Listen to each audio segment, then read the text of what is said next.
अस्सलाम वालेकुम, नमस्ते, सत श्री अकाल। उम्मीद करता हूँ ठीक होंगे, खुश होंगे। मैं हूँ तारिक न्याज़ी, मेरे साथ मौजूद हैं। अस्सलाम वालेकुम, नमस्ते, सत श्री अकाल। मैं हूँ सबीरा खान। तो चलते हैं वीडियो की तरफ, फिर करेंगे बहुत सारी बातें। So let's go. दोस्तों, वीडियो का टाइटल है mega project of India, new technology in India. Start करते हैं video. India is the number 1 country in the world कि जो इलेक्ट्रोलाइजर का सबसे ज्यादा प्रोडक्शन भारत करता है और अमेरिका में जाता है। अगर $1 के नीचे यानी 80 रुपए में अगर 1 किलो हाइड्रोजन मिलेगा तो 4 लीटर के बराबर होगा, यानी 400 रुपए के डीजल के तुलना में 100 रुपए का हाइड्रोजन। और मुझे कहते थे, नितिन, ये आतंकवाद की समस्या क्यों है? मतलब क्यों है? बोले ये पेट्रोल, डीजल और फॉसिल फ्यूल के इंपोर्ट में इस समस्या का समाधान है। अमेरिका धनवान है, इसके कारण अमेरिका के रास्ते अच्छे नहीं हुए। तो अमेरिका के रास्ते अच्छे हुए, इसके कारण अमेरिका धनवान हुई। मैं मुंबई में 55 उड्डान पुल बनाया और मैंने मुंबई पुणे हाईवे बनाया और वर्ली बांद्रा बनाया, तो मेरे ऊपर क्रिटिसिज्म हुआ। तो हाउस में मुझे पूछा गया कि जब ये बीओटी पे कर रहे हो रोड, तो सरकार भी बीओटी में क्यों नहीं चलाते? तब मैंने कहा था कि मैं बीओटी के पीछे व्हाट इज माय इंस्पिरेशन, कि मैं मुंबई के पुल, मुंबई पुणे हाईवे, वर्ली बांद्रा, ये पब्लिक प्राइवेट इन्वेस्टमेंट से बनाऊंगा और बजट का पैसा जो कम होगा वो हिंदुस्तान के हर भारत महाराष्ट्र के हर छोटे गांव को, जिस गांव में जाने के लिए रोड नहीं, उसको मैं अच्छा करने के लिए खर्चा करूंगा। मैं 16,000 गांवों को रोड बना सका महाराष्ट्र में। इसका कारण पब्लिक प्राइवेट इन्वेस्टमेंट से मुंबई के फ्लाईओवर बने। तो inspiration and motivation behind public private investment, ये एक प्रकार से गरीबों का कल्याण, गांव का कल्याण, किसानों का कल्याण, कि आज तक के इतिहास के हिंदुस्तान के सबसे फ्लैगशिप स्कीम प्रधानमंत्री ग्राम सड़क योजना बनाने का सौभाग्य मुझे मिला। और 6.5 लाख गांवों में से 4.5 लाख गांवों को मजबूत रोड से जोड़ने का काम हिंदुस्तान के इतिहास में, यानी गांवों को सही स्वाधीनता और स्वतंत्रता मिली, वो अटल बिहारी वाजपेयी जी की इस पॉलिसी ने दी। यही सुशासन है। अमेरिका धनवान है, इसके कारण अमेरिका के रास्ते अच्छे नहीं हुए।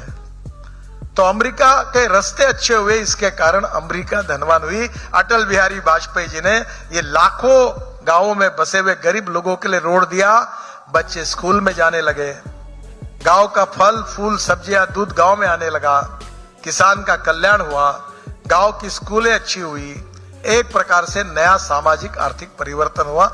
यही सुशासन है। और मुझे कहते थे, नितिन, ये आतंकवाद की समस्या क्यों है? मतलब क्यों है? बोले ये पेट्रोल, डीजल और फॉसिल फ्यूल के इंपोर्ट में इस समस्या का समाधान है। जिस दिन ये इंपोर्ट बंद नहीं होगा, विश्व में आतंकवाद समाप्त नहीं होगा। हमारे देश का आज इंपोर्ट कितना है? 16 लाख करोड़ का है। क्या ये इंपोर्ट अगर हमने कम किया, import substitute, cost effective, pollution free और इंडिजिनियस, तो क्या ये 16 लाख करोड़ कहां जाएंगे? ये हिंदुस्तान के गरीब के हाथ में जाएंगे। और इसलिए अल्टरनेटिव फ्यूल और बायो फ्यूल हमारी सरकार ने लाई। मेरा तो मकसद है ये लाइफ का, इसलिए पेट्रोल डीजल वालों का बैंड बाजा ही बजाना है। इनका जिस दिन एक बूंद नहीं आएगा हिंदुस्तान में, वो एक नया स्वातंत्र मिलेगा, ऐसा मैं समझता हूं। ऐसे पोल्यूशन भी हो रहा है। अब किसान शुगर के जूस से इथेनॉल बना रहे हैं, बी मोलाइसिस से इथेनॉल बना रहे हैं, सी मोलाइसिस से इथेनॉल बना रहे हैं, बाम्बू से इथेनॉल बना रहे हैं, कॉर्न से इथेनॉल बना रहे हैं, राइस, कट राइस से, ब्रोकन राइस से इथेनॉल बना रहे हैं, अब फूड ग्रेन से इथेनॉल बन रहा है, परली से, राइस स्ट्रॉ से इथेनॉल बन रहा है। और मेरे पास अभी दिल्ली में गाड़ी है इनोवा। मैं 5-6 जने को कहूंगा कि भाई एक बार ये अल्टरनेटिव फ्यूल और बायो फ्यूल का अंक, एक विशेष अंक करिए। वो गाड़ी में घुमाऊंगा। वो गाड़ी इतनी सुंदर है कि वो 100% इथेनॉल पे चलती है। इथेनॉल का रेट 60 रुपए लीटर, पेट्रोल का 120 रुपए लीटर। गाड़ी इथेनॉल पे चलते हुए 60% बिजली तैयार करती है और 40% इथेनॉल पर चलती है। तो अगर पेट्रोल की पर लीटर एवरेज के हिसाब से हिसाब करेंगे तो पेट्रोल 120 लीटर का जो है वो 25 रुपए लीटर उसका भाव होगा। और ये किसानों ने तैयार किए हुए ईंधन पर पेट्रोल से अच्छा, no pollution, import substitute, cost effective, pollution free और इंडिजिनियस, तो पूरी इथेनॉल की इकोनॉमी अगर हो जाएगी तो पेट्रोल डीजल इंपोर्ट करने की जरूरत क्या है? अब गाड़ी दूसरी है हाइड्रोजन पर। अब ये जो इसका नाम है मिराई, मिराई मीन्स फ्यूचर, भविष्य। हाइड्रोजन 4 प्रकार का है। पहला हाइड्रोजन जो है वो पेट्रोलियम से निकलता है, वो ब्राउन हाइड्रोजन। दूसरा हाइड्रोजन जो है वो कोयले से बनता है, वो ब्लैक हाइड्रोजन। और तीसरा हाइड्रोजन जो है वो पानी से बनता है और ऑर्गेनिक वेस्ट से बनता है, वो है ग्रीन हाइड्रोजन।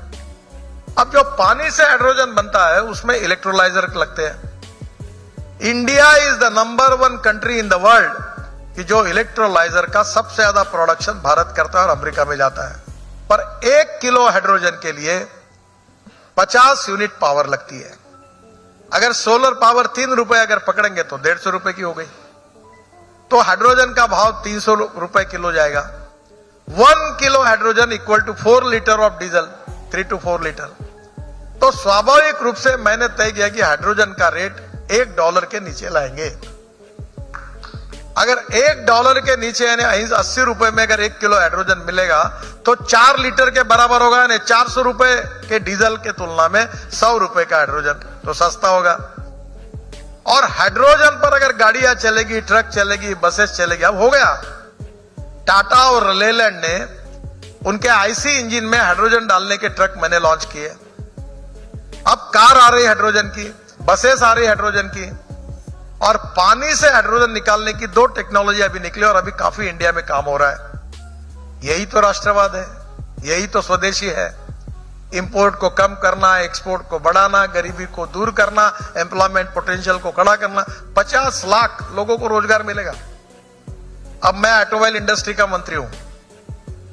हमारी ऑटोमोबाइल इंडस्ट्री जब हमारी सरकार है, जब मोदी जी ने चार्ज लिया तब 7 लाख करोड़ की थी।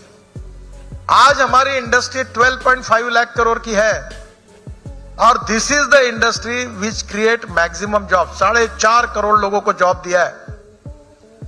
राज्य सरकार और भारत सरकार को सबसे ज्यादा जीएसटी देने वाली इंडस्ट्री है। और ये जो इंडस्ट्री है ये हमारा सबसे ज्यादा एक्सपोर्ट करने वाली है। और अब हमने तय किया है कि विश्वगुरु बनना है, $5 ट्रिलियन की इकोनॉमी बनना है, वर्ल्ड की तीसरी अर्थव्यवस्था बननी है और दुनिया के सब ब्रांड हमारे यहां मैन्युफैक्चरिंग कर रहे हैं। तो हम आने वाले समय में हम विश्व में प्रथम नंबर पर जाएंगे।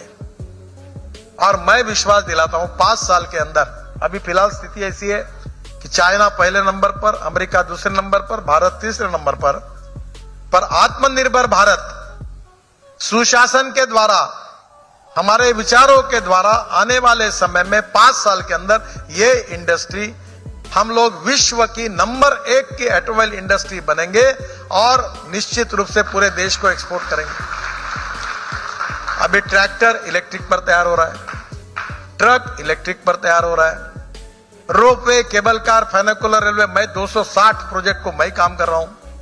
अब हवा में चलने वाली डबल डेकर बस ला रहे हैं।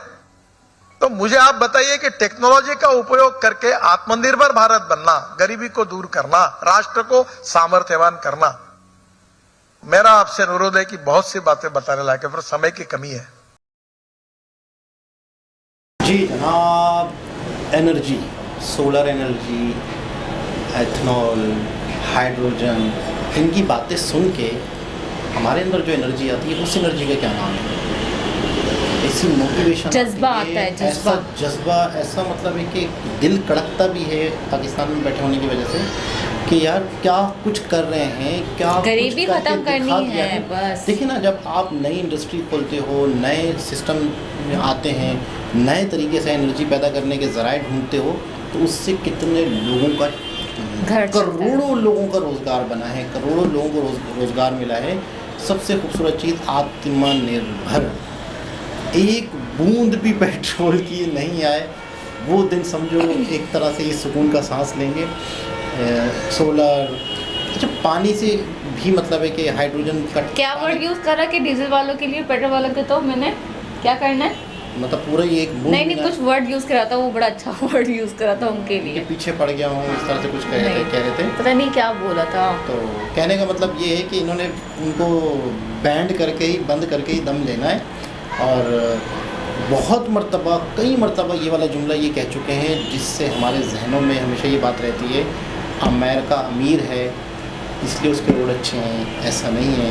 उसके रोड अच्छे हैं इसलिए अमेरिका इसलिए अमेरिका अमीर है। तो जिस कंट्री के, जिस देश के रोड अच्छे होंगे वही देश।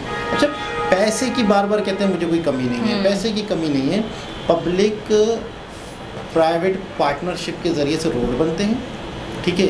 नितिन गडकरी जी उसके सरबराह हैं। आंखें बंद करके बिजनेसमैन पैसा लगाते हैं और उसके बाद वो पैसे से टूल आता है, टूल से उनको रेवेन्यू जनरेट होता है, उसमें उनकी शेयरिंग होती है। मिसाल के तौर पे एक कंपनी ने एक रोड बनवा लिया इंडिया में, उसके अंदर उसने 50% की शेयरिंग रखी है। तो जो उससे टूल कलेक्ट होता है, जो उससे पैसे बनते हैं, यानी 100 मतलब कई सालों तक, 50-50 100 सालों तक वो इतना खूबसूरत मॉडल है। कई कंपनियां इनके साथ इन्वेस्टमेंट करने को तैयार हैं। जाहिर सी बात है, उन्हें पता है चीज़ अच्छी बनेगी, नितिन गडकरी जी के हिसाब से बनेगी। और नितिन गडकरी जी हैं तो जो साइन होंगे, आंखें बंद करके साइन करते हैं, भरोसा तो वो करते कहते हैं ना कि मतलब एक मरतबा इन्होंने बताया था कि एक ऐलान किया था इन्होंने इन्वेस्टमेंट का, तो 1 घंटे के अंदर टारगेट पूरा हो गया। हैं। क्या बात मतलब है यार, जो इतना भरोसा। यानी जो इन्हें पैसे चाहिए थे, इन्होंने टेंडर खोला, इन्होंने इन्वेस्टमेंट का जिक्र किया, 1 घंटे के अंदर पैसा पूरा। मतलब अब मज़ीद लोग इन्वेस्टमेंट नहीं कर सकते। मतलब मैं हैरान, इतना ट्रस्ट।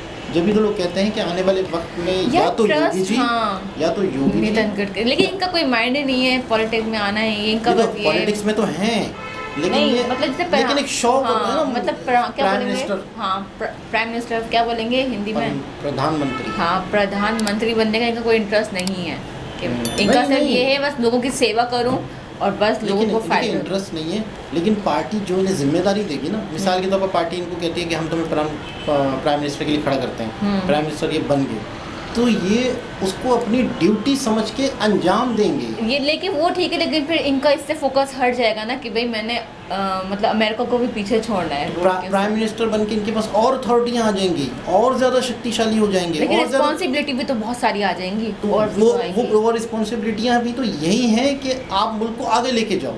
यानी अभी एक मिनिस्टर हैं, जैसे मोदी जी रहते नहीं है इंडिया में, वो कभी कहीं मीटिंग में जाते हैं, कभी कहीं तो वो मीटिंग में जो कर रहे हैं मोदी जी, वो भी इंडिया ही को आगे ले जाने के लिए कर रहे हैं। हाँ, लेकिन वो रोड वाले फिर वो अब सही है ना, सबका ये काम बटा हुआ है, वो मीटिंग्स करते हैं, तो फिर इनके नीचे जो लोग होंगे जिस पे ये ट्रस्ट करते होंगे, फिर वो फिर इनकी ये जगह आएंगे, उनको बनाएंगे। तो इस तरह से होता है। लेकिन ये बात भी अपनी जगह सही है कि हर शख्स के अंदर एक ख़ास क्वालिटियाँ होती हैं। तो इनके अंदर ये क्वालिटी है कि एनर्जी के हवाले से, ट्रांसपोर्ट के हवाले से, रोड्स के हवाले से, ईवी के हवाले से बहुत काम कर रहे हैं, बहुत मेहनत कर रहे हैं, रिजल्ट भी दिख रहा है और दुश्मन भी इनकी तारीफ करते हैं। बिल्कुल रिजल्ट दिख रहा है, जब भी तो लोग भरोसा करते हो और लोग इन्वेस्ट करने के लिए तैयार रहते हैं और आंखें बंद करके, क्योंकि इन्होंने गांव को शहर से जोड़ दिया। बिल्कुल ऐसे बहुत बड़ी बात है कि गांव को शहर से जोड़ना। लोग सोचते हैं गांव की सड़कें देखी जाएं तो मतलब हमारे देखें तो टूटी फूटी सी, और इस तरह से एक सड़क बनी होती है कि अगर एक गाड़ी जा रही है तो दूसरी को साइड पे खड़ा होना पड़ेगा, फिर वो जाएगी, उसके बाद दूसरी आएगी, वो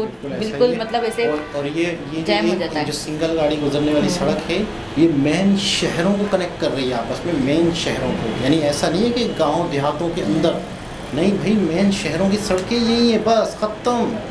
रोड बिल्कुल तरीके से बन रहे यही हैं कि बस आप आराम से अपनी मतलब कहीं जा रहे हो सुकून से, कोई खड्डे नहीं, कुछ भी नहीं।